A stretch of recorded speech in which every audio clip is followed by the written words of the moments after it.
Hello everyone and welcome to my channel. Today we're going to talk about my top 5 hardest platinums for me personally. This is a list of games I've personally platinumed that I found troubling for one reason or another. Some of you may not have found these games difficult, but that's because I'm trash at video games. I'm going to keep these as spoiler free if you're insane enough to go for these platinum trophies. But without further ado, let's get into the first one. Sniper Elite V2 PS4. The Sniper Elite series is a great bunch of games. With over 5 games spanning across many different platforms, the one I had trouble with was Sniper Elite V2. For the platinum, you need to finish the campaign on Sniper Elite difficulty, collect all gold bars and snipe all hidden bottles throughout the campaign, complete the challenges, which on the PS4 are missions that are a part of the game, but on the PS3 version were DLC missions. So the list for the PS3 to PS4 is slightly different, and earn all trophies tied to the multiplayer/co-op modes. Then, after all of those are done, you just want to clean up all the kill trophies. Now, the Sniper Elite difficulty can be hard at times, but not unforgiving. Collectibles are a pain in the ass, and the multiplayer trophies are almost unobtainable without boosting these days. But the hardest part of this platinum for me were the challenges. Now, there are 6 trophies tied to the challenges. A couple are rather easy, some are hard, but there is one that made me rage so much I put the game down for over 2 years, and that was the trophy Secret Service. Now, at first glance, this trophy doesn't sound too bad. Kill all the guards in St. Pierre before getting to the church without being detected. Sounds easy, right? I've just spent the last few hours doing the campaign on Sniper Elite. I can stealth. Wrong. Someone who has played this particular mission and gone for this trophy knows what I'm talking about. For some reason, this mission, all the guards have fucking super sight and can see you from half the map away. And to make it more difficult, there are no loud noises on the map from explosions or aeroplanes, so you only have your silenced pistol and rocks. There are 13 guards scattered across the map, but to make it even worse, some of their pathing patterns are the same every time, but others are different, so you need to be careful when moving around the map in case some of the guards have changed positions. I rage at this game for hours and hours, being spotted every time to the point I gave up and left the game on my shelf for years. But I finally came back, and after hours of research and practicing, I finally got the trophy, and not long after, the platinum. Steep.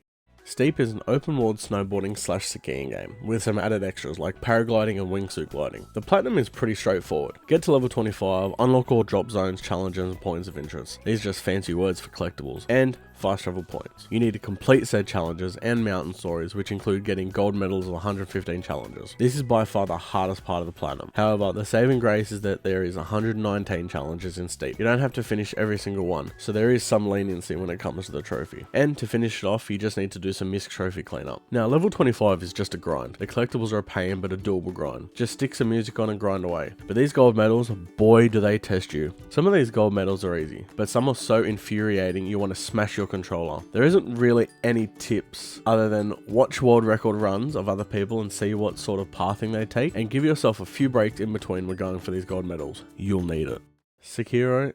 It's not a hardest platinum list without a From Software game on there, is there? And this list contains 2. Keep watching and see which other one is on this list. Sekiro is a beautifully hard game, from the combat and the open world to the enemies. Everything about this game is beautiful, but where lies beauty, there is pain. Sekiro is one of the hardest games for me to get my head around the combat mechanics. The combat is all about deflecting and parrying and using a prosthetic arm. Being a From Software title, the enemies in the world are brutal and the bosses are unforgiving, but there is no better rush than finally killing a boss you were stuck on for ages. For the platinum trophy to start, you must simply play the game. There are 4 endings you will need to get, so you can either play the game 4 times fully through or do a little bit of save scumming, each to their own. Most of the trophies will come from defeating main and side bosses, leveling up and upgrading your prosthetic. I won't be touching on the story as I want to keep it as spoiler free as possible, but trust me when I say it's amazing. But where this game really shines is the combat. The combat is brutal. Well, it was for me anyway. You can't just attack and dodge like most From Software games. You have to learn the counters and how to parry, and for myself, that was painful. I struggled to learn it, but after hours it finally clicked and was able to finish the game and the grind for the last few skill points and earned that shiny platinum trophy. It's giving the video a like and subscribing. Now that I've done that shameless plug, let's move on to number 2. Bloodborne. Now, this list I'm basing off personal experience at the time of playing. I have since gone back and played Bloodborne since getting the platinum trophy and got through areas I struggled with the first time, but now with no issue at all. But my first playthrough of Bloodborne was horrendous. I actually started and stopped this journey I reckon 4 to 5 times until I finally earned the plat. This was my first ever From Software title and has now become my favourite. I bought the game way back when, not knowing what the game entailed. I was mortified.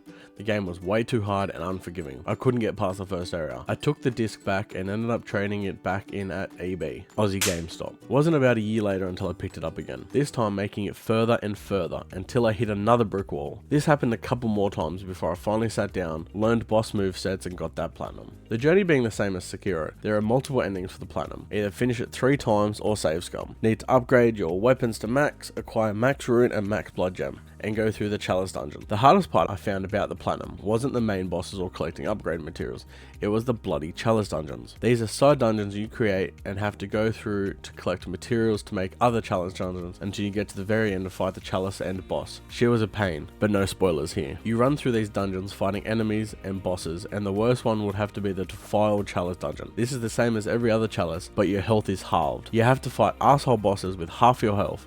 This was one of the reasons I gave up for a while, but if you're able to get past this hurdle, you are able to get the platinum, no worries.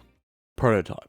Now, Prototype is easily a 9 out of 10 difficulty if you don't use the glitch, but the real pain are the challenges and the collectibles. Some of the challenges are freaking brutal, but I think what's even worse, maybe not as hard, but bloody annoying, are the collectibles. There are 200 landmark orbs and 50 hint orbs, which isn't a whole lot, right? But the collectibles aren't marked anywhere in game. They are just tracked, which means you have to follow a step-by-step guide down to the T to find them all. I have done both stacks of this game, and each time it was the same. I ran through a collectible video all the way to the end just to find I was missing one collectible, so I had to run through it again. This happened both times, even though I knew what I was getting myself into the second time round. Legends mode. Ghost of Tsushima. Not part of the platinum, but for the 100%. Legends mode is the online part of Ghost that is so bloody fun, playing with mates, but so hard if you want the 100%. There are raids that you need 4 people for that are communicating with and are on each other's level because you need to be. There are platforming sections that you need all 4 people for, and the boss fights are brutal. After hours and hours of screaming at each other, we finally got the 100%. Before we have a look at number 1, leave a comment down below and tell me your hardest platinum you have earned and why. Consider joining my Discord, where you can come and chat with me outside of my videos. Now, on to number 1. The Evil Within. For those who have played The Evil Within, they know what I'm about to say. Akumu. Earning the trophy you asked for it is no small feat, but for me it wasn't as bad as the survival run. Firstly, to get the platinum, you need to finish the game on Akumu, finish the game without upgrading yourself, upgrade all weapons, find all 106 collectibles and open all 47 lockers, get lots of kill specific trophies, and last but not least, finish the story in under 5 hours. Let's start with the survival playthrough. Now this game is difficult on easy. For me, it was anyway. So playing this on normal with no upgrades was a nightmare. So many deaths in every chapter. I wish there was some saving grace for this game as a total, but there really isn't. The enemies hurt, ammo is on the low side, and teammates do bugger all. The game is challenging on it, but Akumu takes it to another level. Every enemy kills you in one hit, ammo is so scarce, it's crazy. The only saving grace is the skill upgrade. The only way you're going to be able to survive Akumu mode. Difficulty aside, the story is awesome. The world is grim and dark, but the infected are just as terrifying. The game is that good, one day I plan on grabbing the plat on the PS3 as well, putting myself through that torture again. Thanks for watching my top 5 hardest platinum trophies. If you like this video, watch this video where I earn the platinum in Grounded.